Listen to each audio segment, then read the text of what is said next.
दोस्तों, कुछ चीजें हैं जिसके बारे में देखिए, adversity is the time when you are tested. Adversity is also time when you discover अपने भीतर से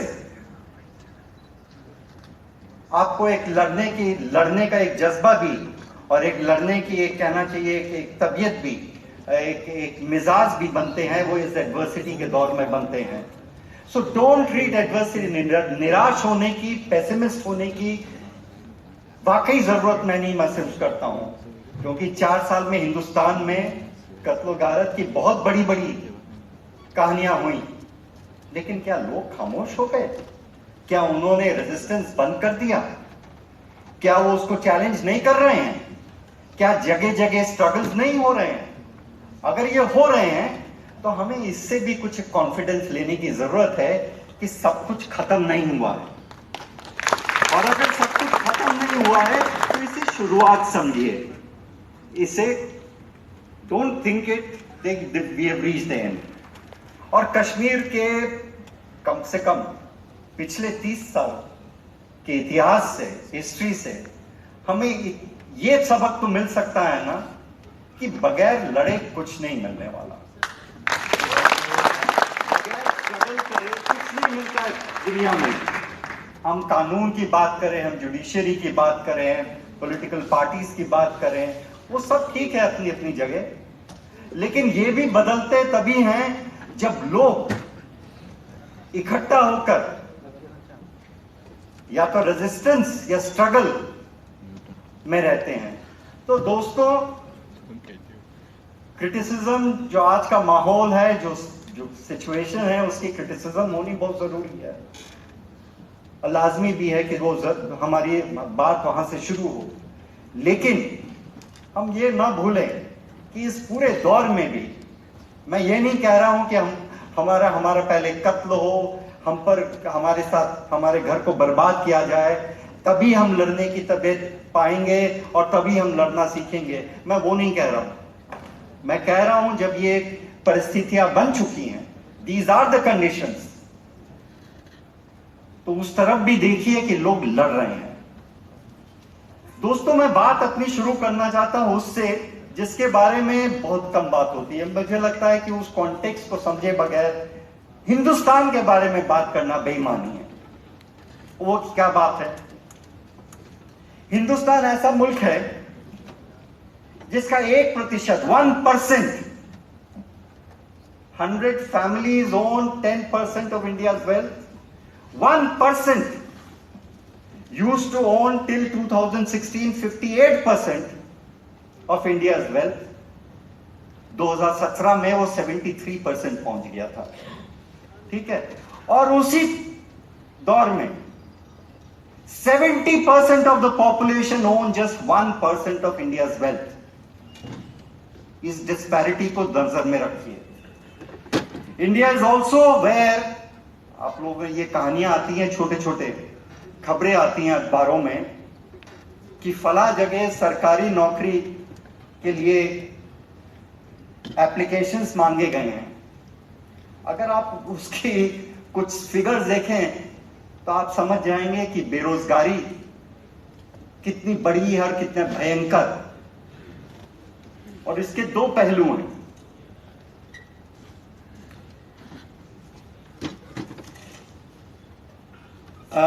आपको याद होगा 2015 में यूपी में सरकार ने एप्लीकेशंस मंगवाए लोगों से पियोन की नौकरी के लिए। 368 पियोन की नौकरी। उसमें पता है कितने लोगों ने अपने एप्लीकेशंस भेजे? 23 लाख। 23 लाख मामूली नहीं है। 18 हरियाणा में 9 नौकरियों के लिए 18,000 लोगों ने अपने एप्लीकेशंस भेजे। ये सिलसिला हिंदुस्तान में हर जगह है, और ये सरकारी नौकरियों के लिए है। मेरे दोस्त नजीब ने बात रखी कश्मीर के मुतल्लिक कि सरकारी नौकरी कौन लेते हैं, कौन पाते हैं, लेकिन उसका एक दूसरा भी पहलू है जिसकी तरफ भी ध्यान देने की जरूरत है। लोग हिंदुस्तान में किसी भी जगह चले जाइए, सबसे पहले वो चाहते हैं, उनकी ख्वाहिश है सरकारी नौकरी की। क्यों? उसकी वजह है क्योंकि केवल सरकारी नौकरी में परमानेंट नौकरी मिलती है आपको और रेगुलर मिलती है, और उसमें न केवल आपका, लेकिन उनको यह लगता है कि आने वाली पीढ़ी, आने वाली जनरेशन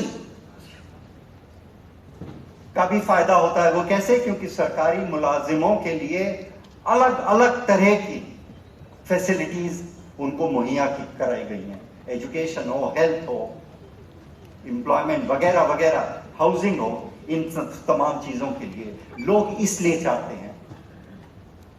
सिपाही जो बनता है वो एक गरीब किसान या मजदूर के घर से आता है, नौकरी चाहता है। प्राइवेट सेक्टर में नौकरियां नहीं है। आपको पता है कि हिंदुस्तान में 550 करोड़ लोग वर्किंग क्लास के लोग हैं। उनमें से कितनों की परमानेंट एम्प्लॉयमेंट है? 28 मिलियन सेंट्रल गवर्नमेंट और स्टेट गवर्नमेंट, लोकल बॉडीज, इन सब में मुलाजिम हैं, इनकी परमानेंट नौकरियां हैं। प्राइवेट सेक्टर में 50 मिलियंस के पास रेगुलर नौकरी है, परमानेंट नौकरी है। परमानेंट नौकरी का मतलब मैं आपको बाद में बतलाता हूं, लेकिन यह समझने की जरूरत है, जब हम एक्सेसेस की बात करते हैं तो इसको जरूर ध्यान में रखिए।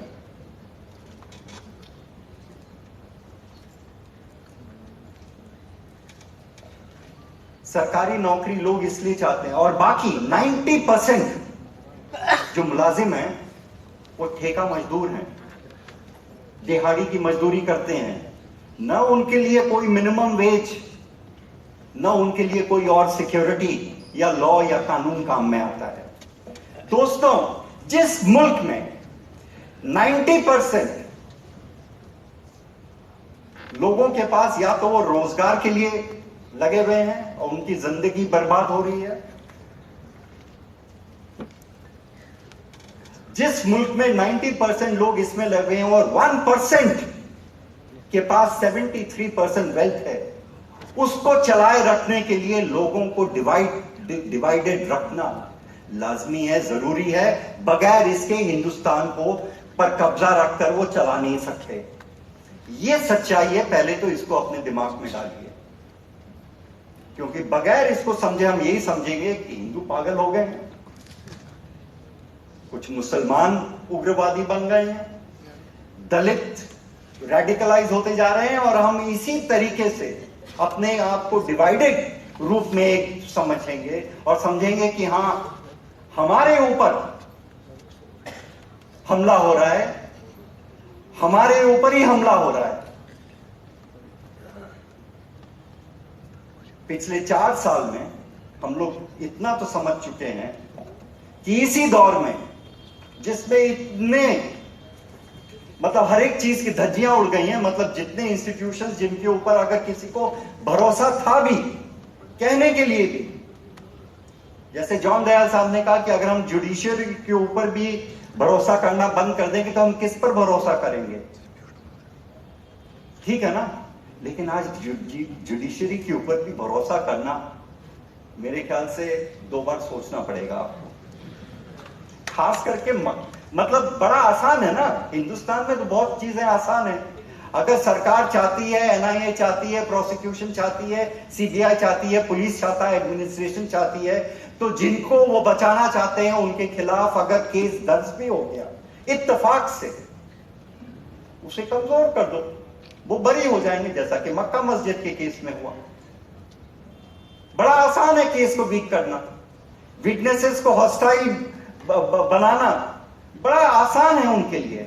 इरशाद अली का आपने केस सुना, आपने एक दूसरा चेहरा देखा उसका, लेकिन जिनको वो बचाना चाहते हैं उनके लिए वो किस तरीके से काम करते हैं, यही इंस्टीट्यूशंस, ये भी हम आज देख रहे हैं। लगातार जो हमले हो रहे हैं वो केवल मारपीट एक जगह हो रही है, कानून का इस्तेमाल एक तरीके से हो रहा है, फर्जी मुकदमे एक तरीके से लादे जा रहे हैं लोगों पर, काउंटर कंप्लेंट्स का सिलसिला एकदम लगातार शुरू हो चुका है। कहीं भी चले जाइए, जेएनयू के केस में चले जाइए, जो स्टूडेंट्स का मामला था, उसमें भी काउंटर कंप्लेंट्स हैं।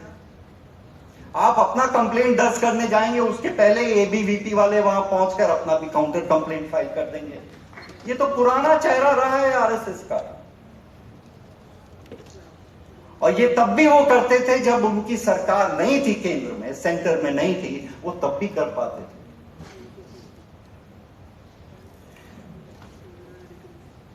दोस्तों, कुछ चीजें हैं जिसके ऊपर कहने को बहुत कुछ है। हर एक चीज को, किसी भी आप चीज को हिंदुस्तान में उठा के देखना शुरू करें, गहराई से देखेंगे तो आप पाएंगे यार इसकी तो हिस्ट्री, मतलब जैसे कश्मीर के बारे में हमीदा जी ने कहा, इट्स बर्थ वाज सिंफुल, मतलब जिस तरीके से कश्मीर को हिंदुस्तान का हिस्सा बनाया गया, that itself was a sinful act, जैसा उन्होंने कहा। इसी तरह कैसे आप किसी भी पहलू पर आप गहराई से देखना शुरू करेंगे, आपको पता लगेगा हम सब वही, हर पहलू के पीछे उसी तरीके की एक हिस्ट्री है। कश्मीर की बात करें, आप SC ST, मतलब शेड्यूल, जिनको हम दलित और आदिवासियों को SC ST, उसकी हिस्ट्री की बात करें, मतलब सबसे ज्यादा डिस्प्लेस्ड हिंदुस्तान में किसको किया गया है? आदिवासी को। दलितों के साथ क्या हुआ है 47 से लेकर लगातार, उसके पहले से भी, लेकिन ट्रांसफर ऑफ पावर के बाद ही कि हम बात तक अपनी बात को महदूद रखें, तब भी आप देखिए तो 47 से लगातार ये सिलसिला थमा तो है नहीं कभी। कानून बनते गए लेकिन थमा नहीं है ना ये सिलसिला। कानून तो आप बना सकते हैं, उनको इन्फोर्स किसको करना है? वो इन्फोर्स हो पाता है, नहीं हो पाता है, कौन करता है, कहां होता है, कहां नहीं हो पाता है, ये सारी चीजों की आप गहराई में देखेंगे तो आपको पता लगेगा कि सच्चाई क्या है। कश्मीर के बारे में मेरे दोस्तों ने सब कुछ कह दिया, तो उसमें मुझे कुछ कहने की जरूरत नहीं है, लेकिन एक चीज है जो कि मुझे परेशान भी करती है, और मुझे लगता है कि कश्मीर के बारे में बात करना, हम ऊपर से ही शुरू करें ना बात। मेरे पास वक्त कम है, 10 मिनट या 15 मिनट और हैं, लेकिन मैं एक चीज से शुरू करना चाहता हूं। आप ही के बीच में मनन वानी था, ताज्जुब की बात, इसका मतलब क्या हुआ? काउंटर इंसर्जेंसी में ये एक प्रिंसिपल है दोस्तों कि अगर हुकूमत बागियों को हरा नहीं सकी, मिलिट्री स्टेलमेट रहा, तो आपको पता है किसकी हार और किसकी जीत मानी जाती है? हुकूमत की हार और बागियों की जीत।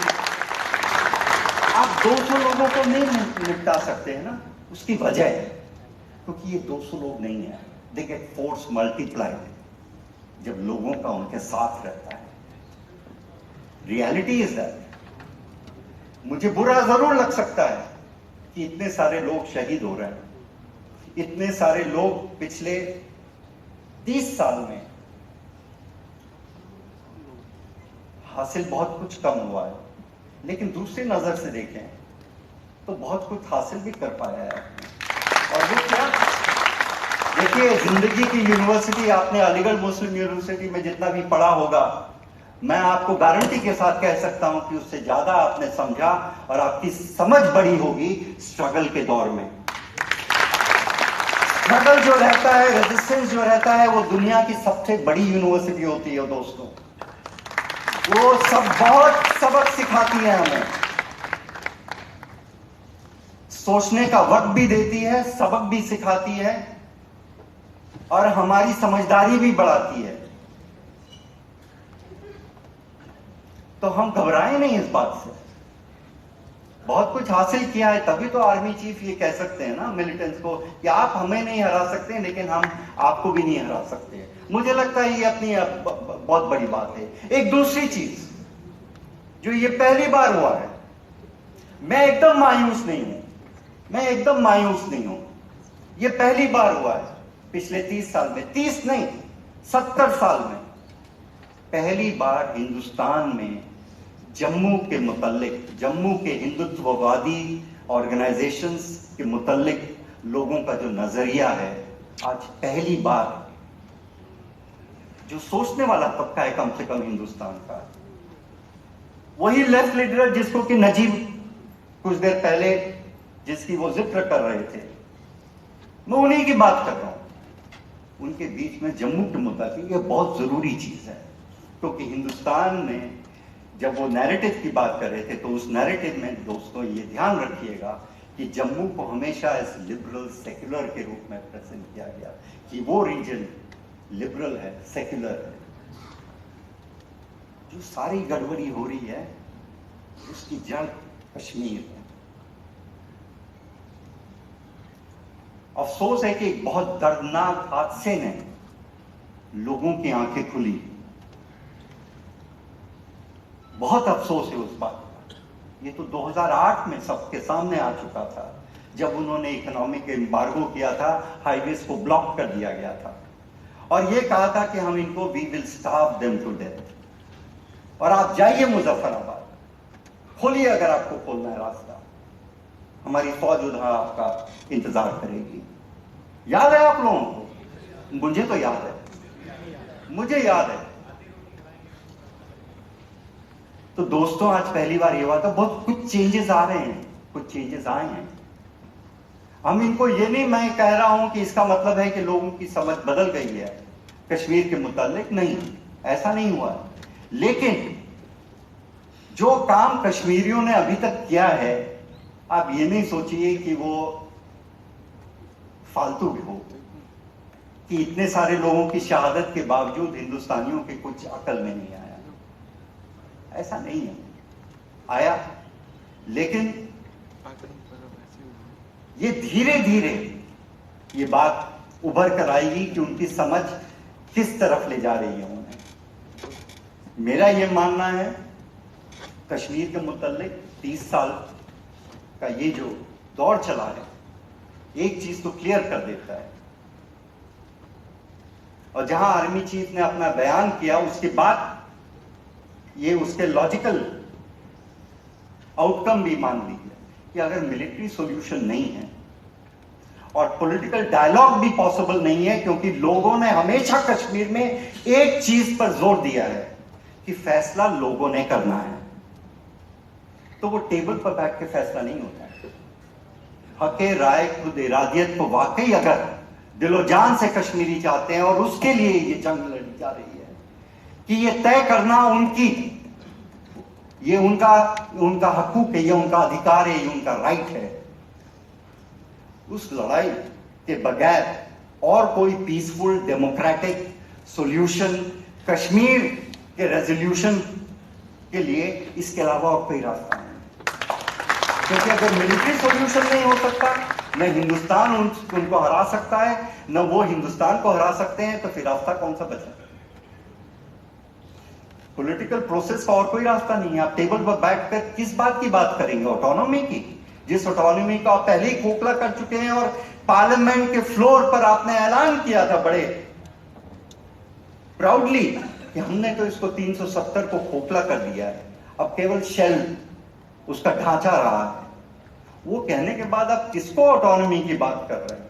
वो वक्त गुजर चुका है, वो वक्त गुजर चुका है। अब जो बचा है वो हके राय खुद इरादियत के अलावा और कुछ बचा नहीं है रास्ता, अगर वाकई डेमोक्रेटिक पीसफुल सॉल्यूशन की जरूरत है। लेकिन बाकी हिंदुस्तान की तरफ चले, क्योंकि ये हिंदुस्तान में पिछले कई सालों से, और ये बीजेपी के आने के पहले से ये सिलसिला शुरू हो चुका है। मनीषा जिन केसेस की बात कर रही थी, आप लोगों को ध्यान होगा कि ये ज्यादातर जितने केसेस हुए यूपीए के दौर में बहुत सारे हुए। ये यूपीए के दौर में अनलॉफुल एक्टिविटीज प्रिवेंशन एक्ट को सामने, मतलब कोटा को खत्म करके अनलॉफुल एक्टिविटीज में इन तमाम प्रोविजंस को लादने की जो जो जो जो सिलसिला था, वो यूपीए के जमाने में हुआ था। तो ये सिलसिला काफी दिनों से चल रहा है। पिछले 4 साल में इसका फायदा इन लोगों ने उठाया है सबसे ज्यादा। इसी चीज को वो आगे ले गए हैं। तो इसकी शुरुआत 2014 से शुरू नहीं होती, उसके पहले से शुरू होती है, ये समझने की जरूरत है। और इसकी शुरुआत अगर हम हकीकत में जाएं तो 3 चीजें हैं जो कि हमेशा मेजॉरिटेरियनिज्म का ये जो हिंदुत्व का जो फैलाव है हिंदुस्तान में, वो 3 मुद्दों को लेकर 1950 से चला रहा है। एक कश्मीर का था जो प्रजा परिषद और जनसंघ वालों ने जम्मू से शुरू किया था। ये वही थे जो पुरानी सत्ता के साथ थे, डोगरा महाराजा के जो उस दौरान अफसर होते थे, जो उस दौरान बड़े हाकिम हुआ करते थे। उन्होंने ही 1947 में transfer of instrument of accession के बाद जब एडमिनिस्ट्रेशन को शेख अब्दुल्ला और नेशनल कॉन्फ्रेंस को सौंपा गया, उसके तुरंत बाद ही ये सिलसिला शुरू होता है ना प्रजा परिषद का और जनसंघ का, for merger of Jammu and Kashmir into India.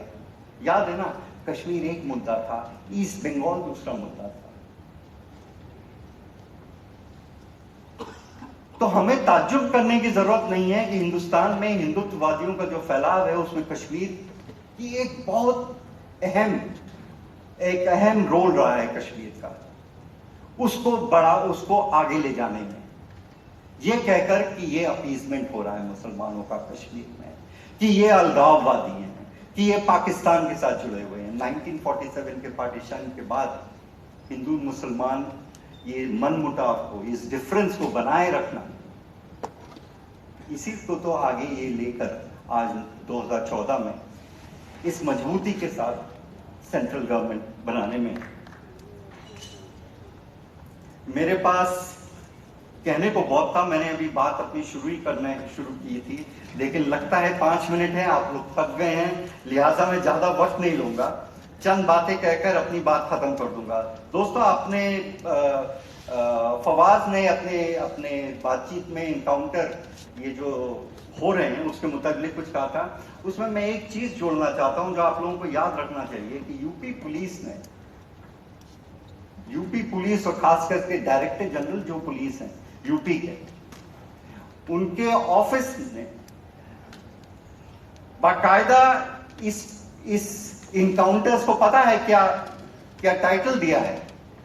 उनका यह कहना है कि उत्तर प्रदेश पुलिस, ये जो इनकाउंटर का सिलसिला चल रहा है, ये एक इनकाउंटर एक्सप्रेस चला रहे हैं यूपी की पुलिस। उनका कहने का मतलब यह है कि ये मारने का ये जो सिलसिला है, लोगों को मारने का जो सिलसिला है, ये एक तरीके से एक क्राइम कंट्रोल करने का एक एक्सप्रेस ट्रेन उन्होंने शुरू करी है। इसी के चलते हर महीने 100 से अधिक इनकाउंटर्स यूपी में हो रहे हैं। लेकिन इनकाउंटर्स की बात तो अपनी जगह है, कानून की बात अपनी जगह है, जिसका कि मनीषा ने भी हवाला दिया। लेकिन एक चीज है जिसकी तरफ मैं आपका तवज्जो दिलाना चाहता हूं। केसेस तो हिंदुस्तान में बहुत दर्ज होते हैं। आपको याद है अभी आसिफा के केस के बाद जब 3 महीने तक कोई रिएक्शन नहीं आया सेंट्रल गवर्नमेंट की तरफ से, लेकिन उनके जो मिनिस्टर्स रहे हैं, जितेंद्र सिंह से लेकर बाकी जितने भी मिनिस्टर्स रहे हैं स्टेट पर या सेंटर में, उनके जितने बयान आते रहे हैं वो हिंदू एकता मंच के समर्थन में आते रहे हैं। ठीक है, इस पूरे दौर में उन्होंने कुछ बात नहीं करी। इसी दौर में हमको ये भी पता है कि जब मजबूरी में मुंह खोला गया तो सबसे पहले उन्होंने क्या कहा, डेथ पेनल्टी, कि जुवेनाइल रेप भी जहां होगा वहां डेथ पेनल्टी दी जाएगी। वो उस जगह जहां की 3% कन्विक्शन रेट है हिंदुस्तान में रेप्स को लेकर। ठीक है, लेकिन और भी चीजों पर नजर डालिए, ये केवल रेप के मुताल्लिक ही नहीं है। अगर आप कन्विक्शन रेट को देखें या नेशनल क्राइम रिकॉर्ड ब्यूरो के आंकड़ों को देखें तो सब ये लगेगा कि यार कन्विक्शन रेट तो इंप्रूव हो गया हिंदुस्तान में, 41 से 46 पहुंच गया या 47% पहुंच गया। थोड़ा करीब से देखें तो आपको पता लगेगा कि बढ़ने के पीछे सबसे बड़ी वजह पता है क्या है, ट्रैफिक वायलेशंस जो होते हैं उसमें कन्विक्शन फटाफट हो जाता है। ठीक है ना, ट्रैफिक वायलेशंस।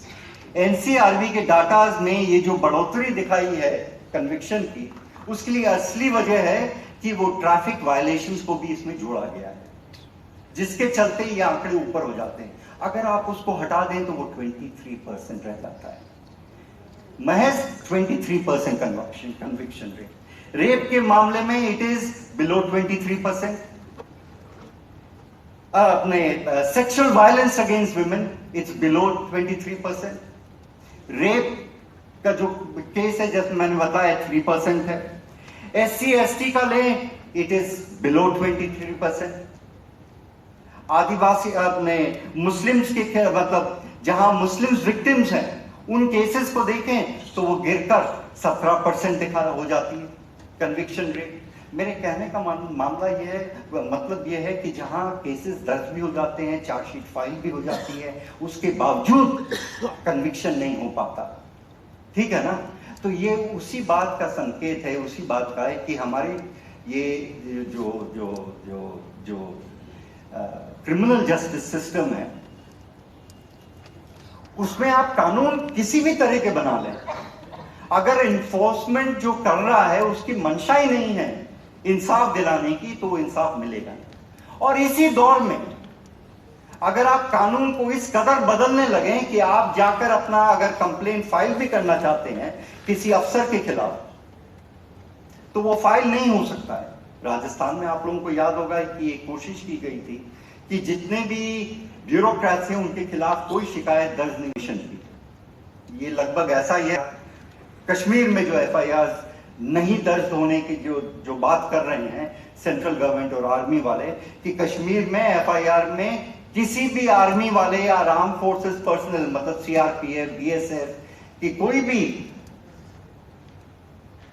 पर्सनल हो, उनका नाम किसी भी FIR में बगैर परमिशन के आप डाल ही नहीं सकते हैं, ठीक है ना। तो मतलब अगर FIR में कंप्लेन ही दर्ज नहीं होगी किसी के खिलाफ तो उसमें इन्वेस्टिगेशन का तो सवाल ही नहीं उठता है, क्योंकि बगैर FIR के आप इन्वेस्टिगेट नहीं कर सकते हैं। तो प्रोसिक्यूशन तो बहुत दूर की बात हो गई। जब आप अपनी शिकायत दर्ज नहीं कर सकते हैं तो फिर तो इंसाफ के तमाम रास्ते आप लगभग बंद कर रहे हैं। हमीदा ने कहा कि कश्मीर में जो भी ये ट्राई कर रहे हैं एक्सपेरिमेंट के रूप में, इसे आप धीरे धीरे हिंदुस्तान में लाने का सिलसिला शुरू हो रहा है या होने वाला है। ये हो चुका है, ये हो चुका है। पैलेट गन्स का इस्तेमाल अब धीरे धीरे आ रहा है इधर हिंदुस्तान में हमीदा जी, तो ये हो चुका है। और वहां जिस तरीके से आर्मी के खिलाफ 1992 में जब गवर्नर्स रूल था कश्मीर में, तो मैं आपको याद दिलाऊं, गवर्नर ने एक एग्जीक्यूटिव ऑर्डर पास किया था जिसमें कहा था हर पुलिस थाने को, every police station was told कि they are not suppose to record any complaint against any armed forces personnel. High court bar association और लोअर जुडिशरी के ऑपोजिशन के चलते उस नोटिस को वापस लेना पड़ा, लेकिन हकीकत में वो सिलसिला लगभग उसी किस्म का रहा। अगर 10 FIR दर्ज हो रहे हैं तो 100 FIR या शिकायत रिकॉर्ड नहीं की जाएगी। ये केवल कश्मीर का ही नहीं है, ये हिंदुस्तान का भी यही हाल हो चुका है। मेरे कहने का मतलब है कि अगर शिकायत ही नहीं होगी तो इसका मतलब ये हो गया, मतलब हिंदुस्तान में मुख्तलिफ तरीके से लोगों के स्ट्रगल्स को रोकने के लिए, उसे क्रश करने के लिए मुख्तलिफ तरीके इस्तेमाल किए जा रहे हैं, उसमें ये भी है। लेकिन दोस्तों ये तो हो गई हमारी जो कहना चाहिए हमारा सेल्फ फ्लैगेलेशन ऑल्सो कि we complain about what is happening, लेकिन करना क्या चाहिए, मैं ये बात इस पर खत्म करना चाहता हूं, क्योंकि अपने एनालिसिस तो बहुत सारी होती है, लेकिन उसका इस्तेमाल कैसे नए तरीके से काम करने के लिए हो। इसलिए मुझे फवाज की बात बहुत पसंद आई कि उन्होंने रास्ता भी एक सुझाव, एक कॉन्क्रीट एक सजेशन भी दिया जो हमें करने की जरूरत है। दोस्तों एक चीज तो हम सब समझते हैं कि अकेले अगर हम लड़ाई करेंगे या अकेले स्ट्रगल करेंगे, संघर्ष करेंगे, तो हम कुछ हम जितना रास्ता लंबा रास्ता हमें तय करना है, उसके बहुत पहले ही हम थक कर बैठ जाएंगे या हम कमजोर पड़ जाएंगे, जब तक कि इकट्ठा नहीं हो। इकट्ठा होने के पीछे फिर हमारी वजह क्या हो? क्या मुस्लिम्स अपनी बात कहना बंद कर दें, दलित्स अपनी बात करना बंद कर दें, आदिवासी अपनी बात करना बंद कर दें और उन मुद्दों को लें जिसको कि इस तरीके से पेश किया जाए जैसे लगे कि उनके ऊपर कुछ हो ही नहीं रहा, ये एक आम बात हो रही है? नहीं। इन तमाम चीजों को साथ में लेकर चलना आज की जरूरत तो है, लेकिन उसको कैसे साथ में लेकर चलना है, उन मामलों को, हम मुद्दों को कैसे उठाएं, इसको भी देखने की जरूरत है ना दोस्तों। मैं एक उदाहरण, एक एग्जांपल देकर ये बात खत्म करना चाहता हूं। छोटी सी बात है, आप किसी भी छोटी, हम देखते हैं किसी भी चीज को, हमें लगता है कि जो दिखाया जा रहा है हकीकत वही है, जो हमको दिख रहा है, जो मीडिया में हमको दिखाया जा रहा है या जो हमें बताया जा रहा है, जो नैरेटिव ऑफिशियली हमें प्रेजेंट हमारे सामने आता है, वो लगता है कि वही एक हकीकत है। दोस्तों, हकीकत वो नहीं है। That is surface reality, that is appearance of reality. Reality उसके नीचे दबी हुई है। इसीलिए मैंने बात अपनी शुरुआत करने के लिए, इसीलिए मैंने अपनी बात वहां से शुरुआत करने की कोशिश करी जहां मुझे लगता है कि कुछ कॉन्टेक्स्ट तो अपना बने ना, कि हम हिंदुस्तान के बारे में केवल यही बात ना करें कि वहां इतने लोगों को मारा, फला जगह इतने लोगों को मारा। इस मुल्क में ऐसा क्या हो रहा है जिसकी के बारे में बात नहीं की जाती, जिसको कि दबा दिया जाता है और बात इस कस से पेश की जाती है मानो वो बात कुछ और ही है। जैसा कि नजीब ने बताया कि कश्मीर की बात आती है तो हर बात को मतलब लोग वहां, there is a tendency to move away from there as if कि जी हम ये कह रहे थे। एक जमाना था जब लोग कहते थे यार ये लोग कश्मीरी बंदूक छोड़ दें, तब हिंदुस्तानी जो अवाम है वो प्रेशर डालेगी हिंदुस्तान की हुकूमत पर और लोग बात करने तैयार हो जाएंगे। 2008 के बाद उन्होंने जो एक्सपेरिमेंट किया, 2009, 10, 11 आते आते कश्मीरियों ने देखा कि उनके जो पीसफुल तरीके उन्होंने अपनाना चाहा था, कोई भी उनके साथ उनकी बात में अपनी बात को जोड़कर उनके साथ खड़ा नहीं हुआ। लोगों ने यह सोचा कि अगर लोगों ने बंदूक छोड़ दी है और सड़क पर आ रहे हैं, इसका मतलब वो तहरीक कमजोर पड़ रही है। आप समझ रहे हैं मेरी बात को? मेरे कहने का आशय यह है कि इन बहकावे में मत आए कि क्या चीज, कौन सा तरीका सही है, कौन सा तरीका गलत है, ये कोई बाहर बैठ के तय नहीं करने वाला है। ये आपने तय करना है कि रास्ता कौन सा है और कौन सा अपनाना है। और अगर ये रास्ता अपनाया है तो ये देखने की जरूरत है कि इसको कितना और मजबूत किया जा सकता है, इसको और कितना, रेजिस्टेंस को और कितना स्ट्रॉन्ग किया जा सकता है। जो कश्मीर के लिए सही है वैसा ही कुछ आलम हिंदुस्तान में भी होने की जरूरत है, क्योंकि लड़ाई केवल एक तरीके से नहीं लड़ी जाती है। लड़ाई केवल एक तरीके से नहीं लड़ी जाती है। लड़ने के लिए हौसला तो होना चाहिए, लड़ने के लिए समझ की जरूरत है, लेकिन लड़ने के लिए तरीके भी अलग अलग अपनाने होते हैं। एक तरीका नहीं होता है। अगर वो होता तो बड़ा आसान होता आर्मी चीफ के लिए कहना कि कश्मीर का मामला तो सुलझ चुका है। सुलझा नहीं है। हिंदुस्तान आज भी झेल रहा है और उनको झेलना पड़ रहा है। और इतना तो तय है कि हिंदुस्तान की हुकूमत चाहे अपने लोगों के सामने ये मानने को तैयार हो न हो, लेकिन इतना तो तय है, वो जानती है कि this system is not working to keep the Kashmiris under control. अगर यही आलम, अगर ऐसा ही आलम, यही समझदारी अगर हिंदुस्तानी थोड़ी दिखाने लगे तो मुझे लगता है कि बात जहां हम खड़े हैं वहां से आगे बढ़ने की जो हमारी कोशिश है, इस संघर्ष को और आगे ले जाने की जो कोशिश है, वहां तक पहुंचने के लिए ये एक रास्ता हमारे सामने और खुला है। क्योंकि कोई रास्ते अपने आप में गलत नहीं होते, कोई भी रास्ते अपने आप में बुरे नहीं होते। आप हर एक चीज को लड़ने के लिए एथिक्स की जरूरत है। नजीब बार बार एथिक्स का जिक्र कर रहे हैं, लेकिन लड़ने का भी एक केवल जज्बे की जरूरत नहीं होती है, एथिक्स की भी जरूरत होती है। बंदूक जो उठाता है उसके लिए एथिक्स और भी ज्यादा जरूरी हो जाते हैं। अगर उसका गलत इस्तेमाल करें, आप जाके सिविलियंस को उड़ा दें, वो तो बुजदिली है, वो तो कायर है। लड़ने का तरीका कुछ और होता है। There are ethics of even fighting a war. Those ethics are very important to sustain a movement. Those ethics are very important even for us here in India to sustain a movement. Hindustan में जिस तरीके से सरकार, हुकूमत, police, judiciary, इन सब का आज एक नेक्सस बन गया है हमको दबाए रखने के लिए, उनसे लड़ने का बस एक ही तरीका है, उसके अलावा और कोई तरीका नहीं है।